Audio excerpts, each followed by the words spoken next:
సభ్యులకు ఒక విజ్ఞప్తి. సాధారణ ఎన్నికల తర్వాత ఏర్పడిన ఈ 3వ శాసనసభ గతంలో అనేక పర్యాయాలు ఎన్నుకోబడి విశేష అనుభవం గడించిన వారితో పాటు 57 మంది కొత్తగా శాసనసభకు ఎన్నుకోబడిన వారు కూడా ఉన్నారు. అలా ఈ శాసనసభ పాత కొత్త కలయిక ఒక సభ్యుడు ఉపన్యాసించేటప్పుడు ఇతర సభ్యులు వారికి ఆటంకం కలిగించకుండా, వ్యాఖ్యానాలు రన్నింగ్ కామెంటరీలు చేయకుండా సావధానంగా ఆలకిస్తే ఒక అర్థవంతమైన చర్చ జరిగే ప్రజలకు ఒక మంచి సందేశాన్ని ఇచ్చిన వారం అవుతాము.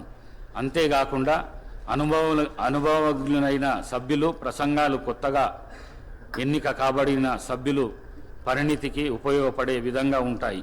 దయచేసి ఈ సూచనలు సభ్యులందరూ గమనించి సభకు సభాపతికి సహకరించి ఈ సభ హుందాతనాన్ని గౌరవాన్ని సంరక్షించవలసిందిగా కోరుతున్నాను.